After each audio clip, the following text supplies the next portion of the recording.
Buenas tardes y bienvenidos a este tiempo de entrevista con el presidente de Aragón, Javier Lambán. Nos acompaña hoy aquí en este previo al Día de San Jorge, el Día de Aragón, que todos los aragoneses celebraremos por primera vez desde que comenzó la pandemia sin mascarillas y viéndonos las caras. Un día marcado por un aniversario, los 40 años de nuestro estatuto que celebramos. Buenas tardes, presidente. Buenas tardes. ¿Cómo nos han sentado estos 40 años de autonomía de Aragón? Yo creo sinceramente que de maravilla. Hay momentos en la historia en la que los hombres encuentran maneras de relacionarse, maneras de vivir francamente afortunadas. La Constitución del 78 es uno de esos momentos, yo diría que de los momentos más brillantes de la historia de España, uno de los momentos más felices, y dentro de la Constitución el Estado de las Autonomías de manera particular. Y dentro del Estado de las Autonomías, en algunas de ellas, aquello supuso no solo descubrir una forma nueva de organizarse, sino en cierto modo la recuperación de algo que los aragoneses sentían haber perdido hacía 3 siglos. De esa manera, el entusiasmo que provocó en la clase política, el entusiasmo que provocó en las calles, dio origen a una historia, insisto, de éxito. Por lo demás, fue ejemplar el consenso que alcanzó la clase política, el consenso que alcanzó la sociedad. Todos se pusieron de acuerdo en que Aragón debía ser por encima de todo un proyecto común, y un proyecto común fue lo que hicieron a través primero de la constitución del gobierno autonómico y después de un estatuto de autonomía que puso en marcha las instituciones del autogobierno que, insisto, nos han sentado de maravilla desde cualquier punto de vista. En este camino, en este proceso, ¿qué nos queda por hacer? Creo que la historia ha sido de éxito, insisto. Se liberaron las energías económicas, políticas, culturales que de alguna forma habían estado adormecidas o sometidas a los designios siempre cicateros de Madrid. Eso nos permitió crecer en todos los sentidos. Por otra parte, tomar las riendas del destino de uno mismo en sus manos le permite modelar el mundo en el que vive a su imagen y semejanza. Eso también lo hemos hecho bien. Antes mirábamos con envidia a regiones vecinas como Cataluña y el País Vasco. Hoy en día los podemos mirar de igual a igual. Y lo que yo creo que tenemos que hacer en este 40º aniversario, aparte de congratularnos, aparte de celebrar que entre todos juntos hayamos llegado hasta donde hemos llegado, es recuperar los orígenes y seguir utilizando la fórmula de éxito del consenso. Nos ha ido bien el consenso y sigue yéndonos bien el consenso para que planifiquemos otros 40 años como mínimo de vida en común los aragoneses. Sabemos cómo hacerlo, hemos demostrado que somos capaces de muchas cosas y ahora lo que tenemos que hacer es organizar nuestros recursos mejor, proponernos metas nuevas, proponernos retos nuevos. Hay problemas y desafíos que no existían entonces y que existen ahora, algunos de ellos de mucha enjundia, de mucha gravedad, pero yo creo que si actuamos con la serenidad, con la templanza, con la tranquilidad, pero a la vez con la firmeza que nos caracteriza a los aragoneses, no habrá desafío, no habrá reto que no seamos capaces de aceptar y además de superar con éxito. Insisto, siempre que entendamos que Aragón es un proyecto común, un proyecto en el que no sobra nadie, en el que somos necesarios todos, las izquierdas, las derechas, los centros, los trabajadores, los empresarios, los creadores, los investigadores, absolutamente todos. Si entendemos Aragón así, yo me atrevo a pronosticar 40 años de más éxito todavía y 40 años en los que Aragón, que ya empieza a atisbar como líder en muchas materias de la economía o en muchas materias de la cultura, puede descollar de manera clarísima en el conjunto de España en muchos terrenos. Insisto, tenemos las herramientas, sabemos cómo hacerlo, nos falta asumir que somos mejores de lo que incluso pensamos muchas veces, es decir, reforzar la autoestima de los aragoneses, nuestra propia autoestima. Conozco gentes que valiendo mucho menos que nosotros se creen más que nosotros y desde luego eso no lo podemos permitir. Presidente, hablaba de que antes mirábamos a comunidades con envidia, lo hacemos todavía ahora en un aspecto, la financiación. Queda un año de legislatura y la financiación autonómica parece que no va a dar tiempo a hacer esa reforma, pero hace unos días le escuchábamos a usted lanzar un SOS al Estado central pidiendo un fondo de no menos de 500 millones para poder hacer frente a esas situaciones derivadas de la crisis de la COVID. Usted mismo dijo que la situación era asfixiante y agónica. ¿Tenemos que preocuparnos los aragoneses por esta situación de las arcas públicas aragonesas? No solo los aragoneses, los españoles en su conjunto. Cuando hablamos de financiación autonómica, hablamos de que los recursos han de ser repartidos de manera distinta. No cuesta lo mismo la prestación de los servicios en una región de baja densidad o de población envejecida, como es el caso de Aragón, que en una región de más densidad de población y más joven. Allí los servicios son mucho más baratos, por tanto ese criterio tiene que ser prevalente y dominante a la hora de establecer un nuevo sistema de financiación.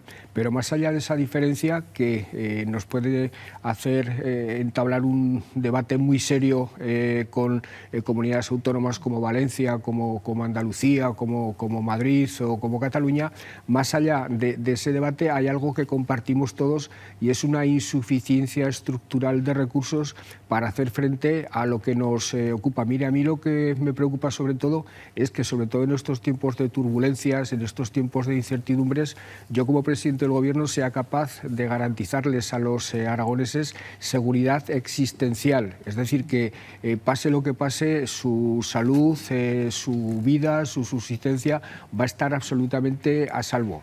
Me preocupa que tengan garantizado un marco de igualdad de oportunidades para desarrollarse como personas. Esa es mi principal preocupación como presidente, pero para eso necesito recursos.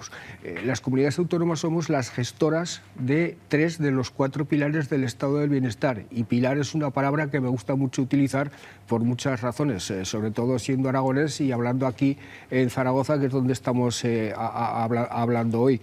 ¿Y qué ocurre? Pues que el problema de la financiación de las comunidades es visto como si fuera un problema ajeno a los problemas de los ciudadanos.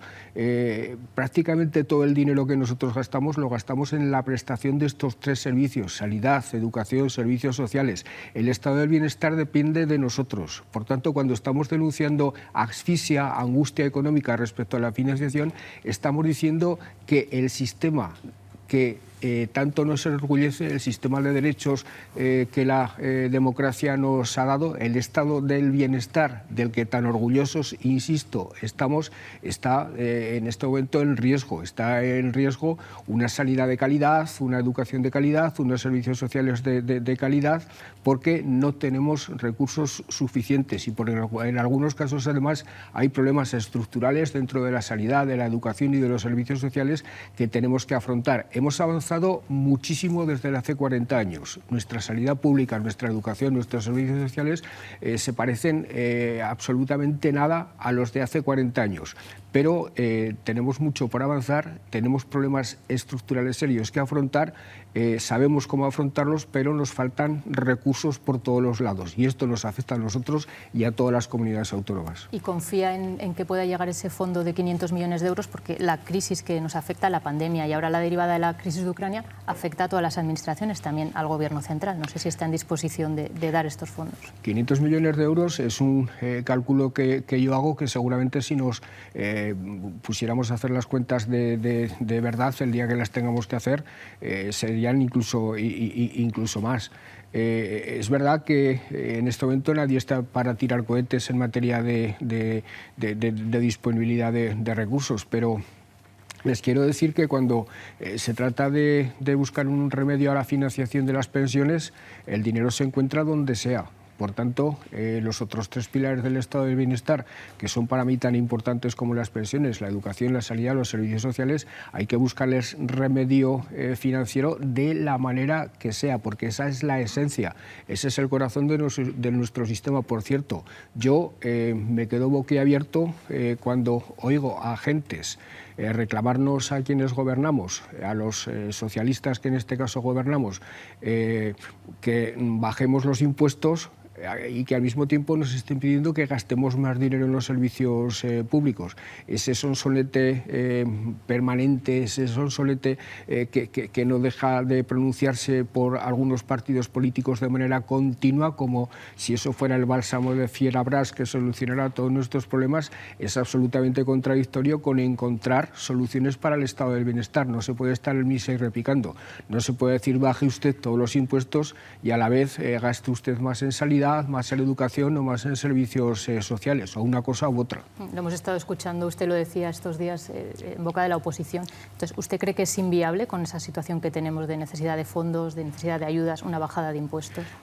Fíjese si es inviable que quienes llevan toda la vida diciendo que van a bajar impuestos solo lo dicen cuando están en la oposición. Cuando llegan al gobierno lo que hacen es inmediatamente o mantenerlos como están o subirlos. Además, sinceramente, un país que tiene un 4% de déficit estructural, un 4% del PIB, que se dice pronto, y una deuda del 118% del PIB, que se dice pronto, que esté hablando de bajar impuestos sin que eso signifique reducir drásticamente las prestaciones de servicios que da el país, desde luego es hablar de algo que en el mejor de los casos suena a ignorancia y en el peor de los casos suena a estar tomándole cínicamente el pelo al personal. Vamos a hablar de otro asunto que también afecta al bolsillo, el bolsillo en concreto de los ciudadanos, de los aragoneses. En estos últimos meses hemos visto cómo se disparaban los precios de la energía, del combustible, de la cesta de la compra, también de los productos básicos. En Aragón hemos alcanzado en marzo una cifra de IPC del 10,7, que es una cifra que no recordábamos desde hace décadas y que además es superior en 9 décimas a la media española. No sé, presidente, si cree que esto puede amenazar esa salida de la crisis de la COVID y qué puede hacer o qué va a hacer el Gobierno de Aragón para amortiguar este golpe en las economías de los ciudadanos, pero también de los autónomos o de las empresas. En ese tipo de magnitudes de la economía, la capacidad de actuación de un gobierno autonómico es exactamente cero. Es más, en este momento ni siquiera los gobiernos nacionales son capaces de controlar la inflación. Había ya una tendencia subyacente en nuestras sociedades, en la española en particular, que la guerra de Ucrania ha disparado de una manera, en fin, absolutamente incontrolable. El incremento de las materias primas, el incremento de la energía fundamentalmente ha hecho que crezcan los precios de tal forma que ahora mismo es seguramente uno de los principales problemas que tienen que afrontar los gobiernos. ¿Nosotros qué podemos hacer? Sinceramente y sin hacernos trampas, porque yo creo que lo que hay que hacer en estos tiempos sobre todo es no tomarle el pelo a los ciudadanos, no insultar a su inteligencia, no venderles recetas averiadas ni proponerles salidas de la crisis que no son tales salidas, sino puras engañiflas. Podemos poner parches. Lo que tiene que hacer la Unión Europea, lo que tienen que hacer los gobiernos es resolver cuanto antes el problema de la energía, empezar a pensar en fórmulas alternativas en cuanto a la alimentación de nuestros conciudadanos, es decir, en la búsqueda de soluciones para tender a hacer una especie de soberanía alimentaria, pero a la gente hay que decirle que si realmente queremos preservar nuestro modo de vida, nuestra democracia, nuestro estado de bienestar, tenemos que hacer respecto a la guerra de Ucrania lo que estamos haciendo. En Ucrania se está librando la batalla de nuestro futuro, la batalla de la democracia, la batalla de los derechos, la batalla de nuestro modo de vida en definitiva.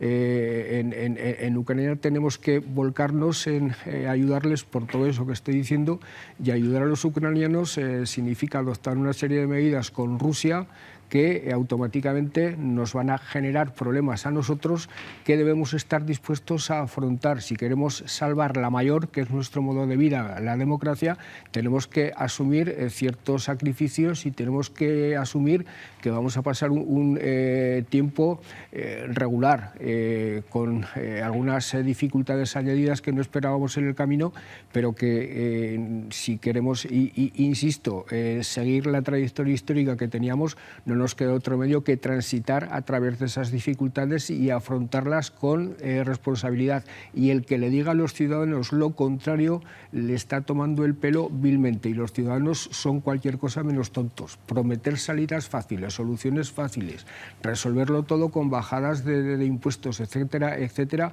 a mí me irrita profundamente, porque es tomarle el pelo a la gente. A la gente hay que decirle la verdad, decirle que para salir adelante vamos a tener que afrontar algunos sacrificios que en cualquier caso serán incomparablemente menores que los que está pasando la población ucraniana en estos momentos, y desde luego yo así me voy a comportar, diciendo a continuación que a pesar de esos sacrificios, a pesar de las dificultades, en Aragón están las cosas lo suficientemente bien trazadas desde algunas décadas como para que estemos en disposición de salir adelante, y antes que lo vayan a hacer otros. Tenemos los mimbres para hacer el cesto, tenemos el cesto bastante avanzado en la urdimbre del mismo, tenemos un marco, tenemos una estrategia para atraer inversiones.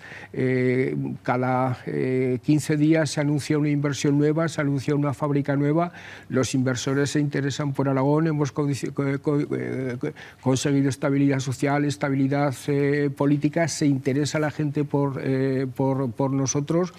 Tenemos recursos abundantísimos para atraer inversiones, para generar futuro, pero, insisto, lo tenemos que hacer con realismo, con serenidad, y eso es característico de los aragoneses.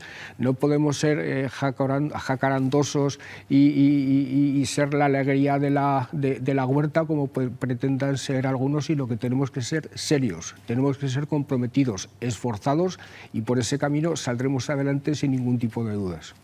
Algunos de los mimbres de ese cesto, de esa recuperación, van a venir de Europa en forma de fondos europeos, y este es el año de gestionarlos y de poner en marcha grandes proyectos, como por ejemplo el aeropuerto de Zaragoza, donde usted se ha fijado y donde está decidido a convertirlo en una zona franca, a establecer una segunda parada del AVE. Creemos que el aeropuerto de Zaragoza está en un buen momento, desde luego. Se puede convertir en el tercero en carga y en pasajeros del país. ¿Cómo está este proyecto? ¿Qué plazos tenemos? ¿Cómo de cerca estamos de conseguirlo? En carga somos ya el segundo. Sí. A lo que deberíamos aspirar, efectivamente, es a que en términos globales, es decir, en carga en viajeros, pudiéramos aspirar a ser los terceros. En un momento en el que Barcelona y Madrid son aeropuertos saturados, en un momento en el que Zaragoza y Aragón en general, pero Zaragoza en particular, está explotando a fondo sus posibilidades logísticas por su situación estratégica, tenemos justísimas aspiraciones, justísimas pretensiones y muy bien fundadas pretensiones a ser un aeropuerto estructural de toda la península ibérica. ¿En qué momento está? Es algo que no se va a solucionar en 3 meses. Los sueños de un país primero se tienen y luego se van dibujando y se les va dotando de realidad. Nosotros sí sabemos que para que el aeropuerto de Zaragoza despegue definitivamente, y nunca mejor dicho, necesita eso, convertirse en zona franca, que lo equipare en cuanto a las ventajas para los exportadores e importadores a la que tienen los puertos marítimos. Necesita mejorar algunas cuestiones materiales respecto al tráfico de mercancías, y necesita recuperar algo que ya hace 20 años se planteó por parte del gobierno de Aragón, de Marcelino Iglesias, que es crear al lado del aeropuerto una estación del tren de alta velocidad. Acercando los viajeros, consiguiendo esa intermodalidad aeropuerto-tren de alta velocidad, es como entienden los expertos que entonces hicieron el proyecto, y entendemos nosotros ahora, que se puede conseguir que el aeropuerto de Zaragoza explote, no solo para los vuelos que actualmente tienen lugar, que son más bien pocos, sino para complementar de alguna forma, insuficiencia que tienen Barcelona y Madrid, sobre todo en algunas épocas del año. Eso es lo que se decía entonces, por distintas razones no se acometió, pero ya se soñó entonces, y ahora lo que nosotros estamos haciendo es poco a poco convertir ese sueño en realidad, incluso buscando fórmulas de financiación más allá de las que pueda existir en el ámbito público. Vivimos tiempos en los que las arcas públicas no dan de sí para todo lo que nos gustaría, e igual que estamos ampliando plaza y estamos habilitando suelos industriales para acoger industrias a través de colaboración público-privada, porque nosotros no tenemos dinero público para hacerlo y buscamos la colaboración de empresas, pues seguramente en el caso del aeropuerto tendremos que hacer algo similar. Hace unas semanas hablábamos de una importante empresa farmacéutica que iba a venir a Aragón. ¿Hay algún otro proyecto, algo que nos pueda contar sobre este o alguna otra inversión que vaya a llegar a nuestro territorio? Hay inversiones relacionadas con el mundo digital, con el mundo de la agroalimentación. Hay, lo digo muchas veces, nuestra idea cuando llegamos al gobierno en el año 2015, veníamos de una etapa de los 4 años anteriores de gobierno del Partido Popular, en la que Aragón había sido un erial. No solo había sido un lugar donde los servicios públicos se habían destrozado literalmente, sino que además se había desatendido absolutamente todo lo relacionado con la economía.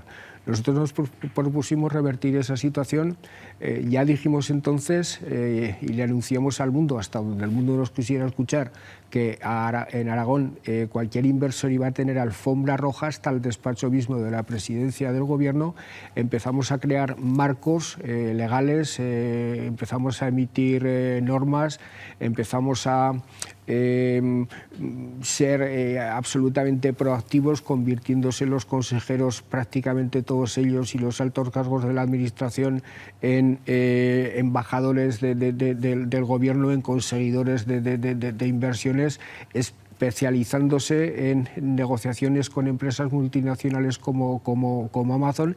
Ese es un valor intangible brutal que en este momento tiene Aragón, gentes acostumbradas a negociar, gentes acostumbradas a hacer atractivo el territorio. Hicimos inversiones importantes, activamos inversiones, el corredor Cantábrico-Mediterráneo, ahora la autopista ferroviaria Zaragoza-Algeciras, y todo eso nos ha convertido en un espacio muy atractivo para las inversiones. De hecho, todas las semanas llaman a nuestra puerta, todas las semanas nos ponemos a su disposición, y no todas, pero varias de las que van llegando, al final las convencemos y deciden invertir aquí a un ritmo muy superior al que se produce en otras comunidades autónomas. De hecho, hace poco se decía que muchas empresas de Cataluña están viniendo directamente a Aragón, pero es que están viniendo de fuera de España y de otras comunidades autónomas españolas. Este es el camino que tenemos que seguir. Otra de las cuestiones que hemos escuchado y de las que hemos hablado mucho en los últimos meses han sido las renovables. En este sentido va una pregunta que nos lanza desde Aragón Radio nuestro compañero Javier de Sola. Escuchamos. Buenas tardes, presidente. La cuestión energética es verdad que es un asunto extremadamente complejo. Todos queremos pagar menos por la luz y por el gas. Seguramente muchos estarán de acuerdo en que Aragón necesita ser autosuficiente desde el punto de vista energético, pero la cuestión es cómo se alcanzan esos objetivos, y ahí todo el mundo no está de acuerdo. Hemos visto contestación desde el territorio por el modelo de desarrollo, que cada vez vemos más aerogeneradores más juntos y aerogeneradores más grandes. Así que la pregunta que le hago es cuáles van a ser los pasos o el modelo que plantea usted a futuro, y sobre todo cómo piensa dar respuesta a esas críticas que está escuchando desde el territorio. Gracias. A las críticas del territorio les puedo dar una respuesta siempre limitada por el hecho incontestable de que la legislación sobre la que se emiten las autorizaciones para la implantación de molinos o de placas es nacional, no es nuestra. Nosotros administramos una ley que es del Estado, una ley que es del Gobierno de España, y lo que sí hacemos es extremadamente rigurosos en la aplicación de esa ley para evitar cualquier tipo de destrozo, cualquier tipo de alteración del medio ambiente, cualquier tipo de alteración de zonas cultivadas, de regadíos, de zonas donde se han hecho concentraciones parcelarias. Es decir, lo que nosotros estamos buscando es un potente desarrollo de las energías renovables, pero sin causar quebranto a otros sectores de la economía que también son muy importantes, como por ejemplo el turismo.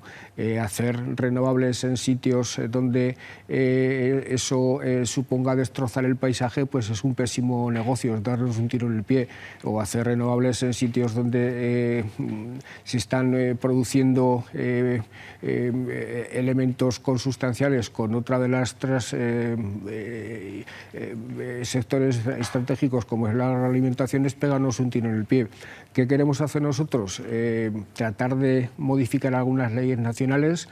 ¿Qué queremos hacer nosotros? Desarrollar la figura de las comunidades energéticas locales y tender a que la energía que se produzca en Aragón se utilice en mayor medida en beneficio de los consumidores aragoneses, abaratándoles la factura del consumo eléctrico, y en beneficio de las empresas que ya están en Aragón o que puedan venir, convertir la disponibilidad de energías renovables en otro factor de atracción de industrias dentro de eso que les decía hace un momento, de esa estrategia de captación de inversiones que tan buen resultado nos está dando en la comunidad. Lo que no se puede hacer es hacer tortillas sin romper el huevo. Es decir, no se puede prescindir de la energía fósil. Y no se puede luchar contra el cambio climático sin recurrir a los molinos y sin recurrir a las placas fotovoltaicas y sin, con todo ello, producir hidrógeno verde, que es otra de las fortalezas que pronto se verá que tiene Aragón y que también nos servirá para atraer industrias y actividad económica aquí. Es decir, tendremos que encontrar una conciliación de todos esos intereses, pero desde luego hacer tortillas sin romper el huevo ha sido siempre absolutamente imposible. Alguien me imagino que encontrará alguna vez la fórmula. Vamos a hablar, presidente, de otro tema en el que también hay que conciliar: la nieve. El lunes 25 hay una reunión convocada en Madrid entre Aragón, Cataluña y el Comité Olímpico Español para llegar a un acuerdo sobre esa candidatura de los Juegos Olímpicos de Invierno de 2030. ¿Hay posibilidad real de llegar a un acuerdo?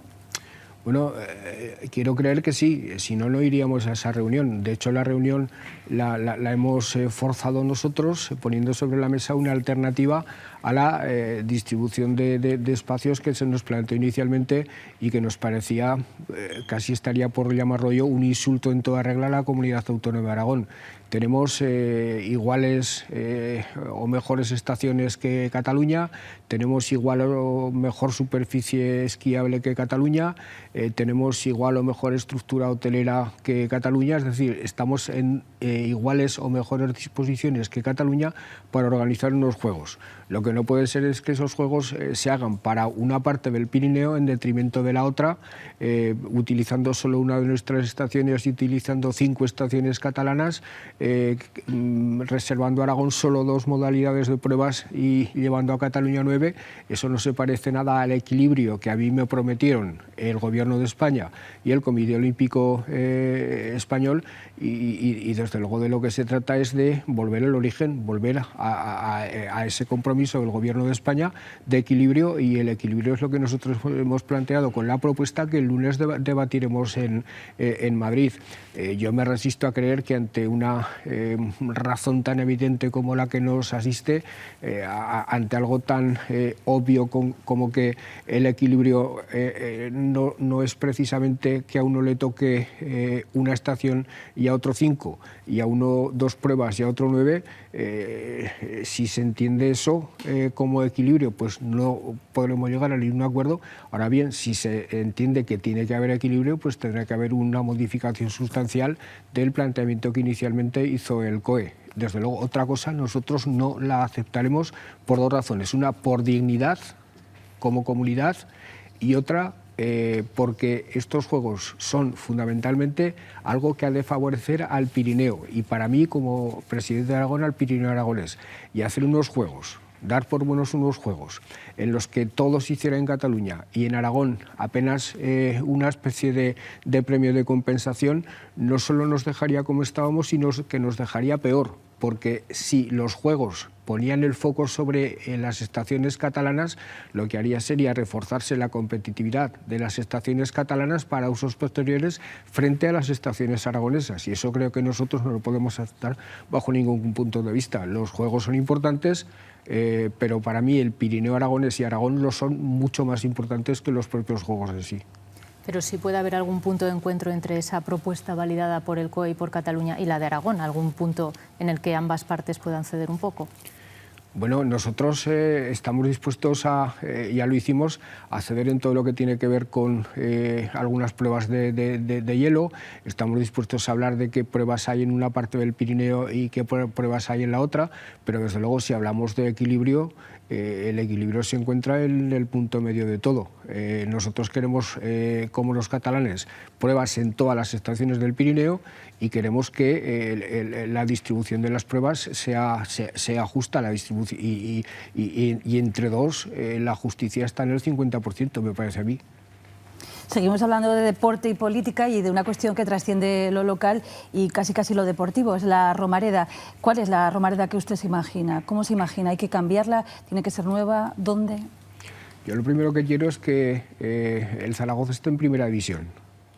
O sea, estamos sustituyendo los debates y poniendo el carro por delante de los bueyes. Primero hace falta un equipo en primera división y en lugares punteros, que es lo que se merece una ciudad como Zaragoza, con 700.000 habitantes, que hace 9 años que no está en primera división y 16 con una gestión deportiva como mínimo azarosa y controvertida. Por tanto, yo lo que espero es que el nuevo propietario del Real Zaragoza venga, se plante en la ciudad y les explique a los aragoneses, a los zaragozanos y en particular a los zaragocistas, qué modelo de equipo quiere, hasta dónde está dispuesto a llegar y qué tipo de planteamiento deportivo va a hacer para que al año que viene el Zaragoza esté en primera división. El problema del campo es un problema serio. O sea, en fin, no hay ciudad de 700.000 habitantes que tenga un campo tan desfasado, tan inapropiado para los tiempos que corren como Zaragoza con la añorada Romareda. A partir de ahí, bueno, nosotros no somos quienes tenemos que tomar la iniciativa. Se plantea desde el Ayuntamiento de Zaragoza un debate sobre la ubicación, pero eso para mí sigue siendo poner el carro por delante de los bueyes. Nosotros, para apoyar ese proyecto, si es que se nos pide que lo apoyemos, tendremos que saber cómo se va a financiar, quién lo va a financiar. Tenemos que saber todos los detalles al respecto. Tenemos que advertirles a los que tengan que tomar las decisiones, y hay precedentes en la historia que nos dan la razón para hacer esta advertencia, que política, deporte y negocios son 3 elementos que se avienen fatal, que se repudian como el aceite y el agua. Y en el momento que existan planteamientos claros, transparentes y diáfanos sobre la mesa, nosotros estaremos dispuestos a hablar, pero sin ningún tipo de dudas, porque desde luego compartimos la necesidad de que, primero, el Zaragoza esté en primera división disputando Champions, y segundo, la ciudad tenga un gran campo de fútbol, pero que si se hace con dinero público o con participación pública, tiene que ser una instalación deportiva que no solo sirva al Real Zaragoza, sino que sirva a la ciudad en su conjunto. Vamos a hablar del escenario político y le vamos a pedir, presidente, que nos acompañe a las Cortes de Aragón, donde está nuestra compañera Laura Zorzano. Adelante, Laura. Presidente, el panorama político se parece más bien poco al de 2015 o 2019, cuando usted formó gobierno. De hecho, han aparecido nuevos agentes, esos partidos de la España vaciada. Teruel existe aquí en Aragón y además va habiendo cambios en el equilibrio de fuerzas. Parece que pierde peso Ciudadanos y que gana votos Vox. De hecho, acaba de entrar en el gobierno autonómico en Castilla y León junto al Partido Popular. Por eso, a un año de que se celebren más o menos las elecciones aquí en Aragón, le pregunto qué análisis hace de este mapa político y si ha pensado ya en posibles escenarios para este 2023, porque parece que no va a haber mayorías claras y sí una necesidad de pactar. Bueno, en este momento ya hay 8 partidos en las Cortes. Creo que mucho más complicado el panorama no será. En este momento se adivina la irrupción de Teruel existe, pero ya hay 8, es decir, que seríamos 9, que ya es decir, y ya es difícil después organizar la gobernanza sobre 9 fuerzas políticas. Será, por tanto, una campaña electoral compleja, los resultados serán complejos, gestionarlos después serán complejos. pero se ha demostrado que hay un partido político en Aragón que desde sus posiciones socialdemócratas, tolerantes y propicias a gobernar desde la centralidad y desde la transversalidad, es capaz de urdir grandes acuerdos y de poner de acuerdo nada más y nada menos que a 4 fuerzas políticas para mantener el liderazgo de la comunidad durante ya casi 3 años, con estabilidad, con funcionamiento del gobierno y cada uno de sus departamentos a velocidad de crucero, con lo cual en una comunidad autónoma como la de Aragón, precisamente por esa vocación de pacto que ya dio lugar a 40 años exitosos de trayectoria autonómica, en Aragón este tipo de cuestiones serán bastante más difíciles más fáciles de resolver, que en otros lugares o en otros ámbitos o en otras comunidades autónomas. Todo el mundo tiene legitimidad para presentarse a las elecciones, para ejercer el sufragio pasivo y, por supuesto, el activo. Eso sí, hay un elemento que, en mi opinión, distorsiona mucho la política autonómica, que es Vox, simplemente por una razón. Vox es un partido que, independientemente de su condición de partido de extrema derecha, que en Europa los convierte en indeseables como aliados para cualquier clase de gobierno, digo indeseables para aliados, no digo que sean indeseables en sí mismos, Dios me libre de hacer este tipo de acusaciones. Pues bien, este partido, independientemente de que en Europa todo el mundo lo repudie como socio, aquí en España parece ser que no es así, lo cierto es que es un partido que dice que en el momento que pueda abolirá el título 8º de la Constitución y, por tanto, los gobiernos autonómicos y el autogobierno. Por tanto, meter en el gobierno a alguien que quiere acabar con ese gobierno y con ese sistema me parece un contrasentido y que, desde luego, yo jamás me parecerá convalidable ni aceptable y que, desde luego, siempre denunciaré. Usted, presidente, ha anunciado esta semana que se presentará a la reelección en 2023. ¿Se encuentra con ganas, con fuerzas? ¿Y qué probabilidades cree que tiene de repetir una tercera legislatura? La primera vez que me presenté consideraba que no tenía ninguna. La segunda vez que me presenté consideraba que tenía algunas más. Y ahora yo sencillamente me veo con fuerzas. Creo que en fin, el paso del cargo a uno le otorga ciertos saberes, ciertas habilidades, cierta experiencia, que, unida a las que tenía antes, siempre y cuando mantenga el ánimo inalterable, tenga fuerzas, tenga pasión y quiera a la tierra a la que quiere servir, el paso del tiempo lo que creo que legitima más, si cabe, a un candidato. No es que lo legitima más, le da más fuerza, le da más opciones y lo convierte en más útil para servir a sus ciudadanos. Claro, esto lo digo yo, me imagino que uno que acaba de llegar dirá justamente lo contrario. En fin, me encuentro en el mejor momento de mi vida política, sinceramente. Creo que el Partido Socialista va a ir a las elecciones con mucha fuerza, una organización unida, una organización que es la única de pactar con todo el arco parlamentario, excepto con Vox, insisto, con todo el arco parlamentario, excepto con Vox, un Partido Socialista que no es sectario, que considera que Aragón es de todos, que es un proyecto de todos y que, por tanto, está llamado a liderar proyectos mayoritarios. Eso es lo que yo he querido que fuera el Partido Socialista de Aragón, socialdemócrata y aragonesista por encima de todo, y con ese talento, con ese ánimo y con un bagaje importante de gestión vamos a ir a las elecciones. No sé si con sus socios de gobierno en el Pignatelli ha hablado ya de ese horizonte 2023 y se ha hablado incluso de posibles coaliciones. Coaliciones de gobierno del 2023. Miren, nosotros somos un partido con vocación mayoritaria a la que no renunciaremos nunca. Y un partido con vocación mayoritaria, cuando empieza una carrera electoral, lo que intenta hacer por todos los medios es conseguir mayoría para gobernar él. Otra cosa es que luego no consiga mayoría para gobernar él por sí mismo y tenga que buscar acuerdos y tenga que buscar pactos. Insisto, nosotros queremos tener mayoría para gobernar en Aragón y, desde luego, acreditamos más capacidad que nadie para pactar con todo el mundo. Esta es nuestra posición de partida, no sin terminar diciéndole que la coalición con Podemos, Concha y con el PAR, desde mi punto de vista, ha resultado un éxito. Admitiendo las diferencias desde el principio, hemos coincidido en la práctica totalidad de las políticas, hemos combatido codo con codo una situación tan grave como la pandemia. La comunidad autónoma ha estado echando sobre sus hombros toda la carga de la gestión sanitaria y lo ha hecho, entiendo que de manera bastante razonable, ha salido bastante airosa. Tenemos ahora otra prueba, que es saber cómo lidiamos con los efectos de la guerra de Ucrania.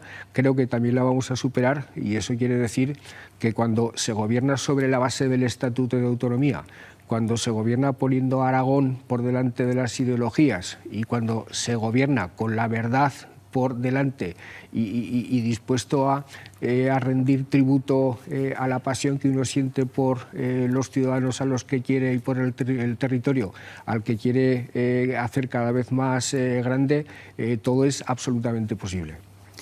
Bueno, hoy celebramos el Día de San Jorge, el Día de la Cultura también, y precisamente de ahí, del mundo de la cultura, viene nuestra siguiente pregunta. Nos la traslada Julián Casanova, es el último ganador del Premio de las Letras Aragonesas. Le escuchamos.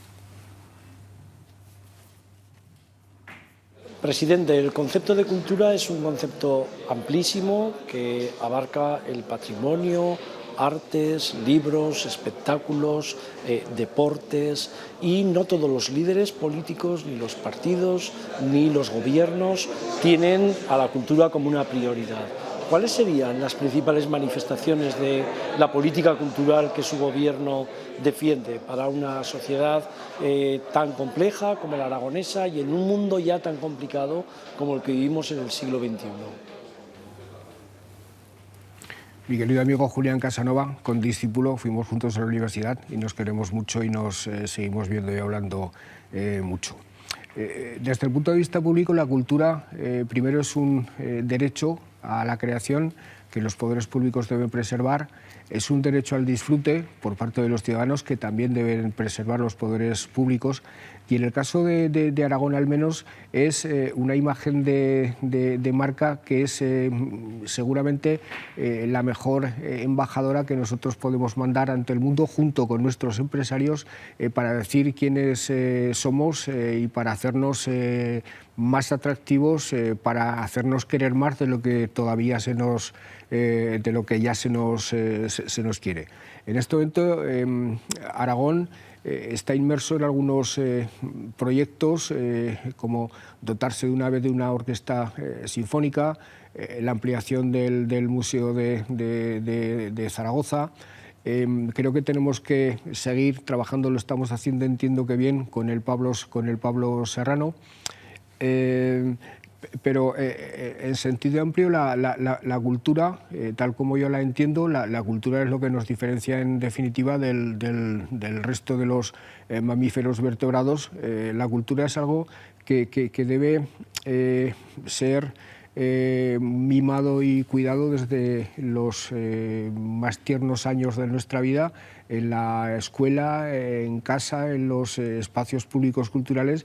Y en el caso de la escuela, la cultura lo que necesita es un refuerzo muy notable de todo lo que tiene que ver con las humanidades. Esto es algo que, en mi opinión, desde hace algunos años, no 3 ni 4, desde hace bastantes más años, lleva siendo descuidado de una manera, en mi opinión, poco recomendable, además poco útil para el país, porque creo sinceramente que un país cuyos hombres y mujeres sean habilidosos en lo artesano, sean descollantes en la investigación, estén a la última en I+D+I, si además no tiene hombres y mujeres cultos, hombres y mujeres dotados de habilidades, de afinidad, de conocimientos relacionados con la historia, con la literatura,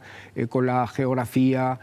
Si no tiene a los hombres y a las mujeres bien impregnados de eso que nos distingue a la civilización occidental, del humanismo, de la Ilustración, si no los tiene bien alineados en esas maravillosas tradiciones de la historia de la humanidad, en mi opinión será siempre una sociedad y un país fallido. Le vamos a pedir, para terminar esta entrevista, que nos haga una recomendación, que nos recomiende un libro que leer en el que perdernos estos días. Bueno, les voy a recomendar uno que es para perderse unos cuantos días. Hay un historiador inglés, Orlando Figes, que sabe mucho de la historia de Rusia. Ha escrito uno sobre la historia de Rusia que yo voy a empezar a leer ahora mismo, pero ha escrito otro que se titula Los europeos, que yo terminé hace algunos días.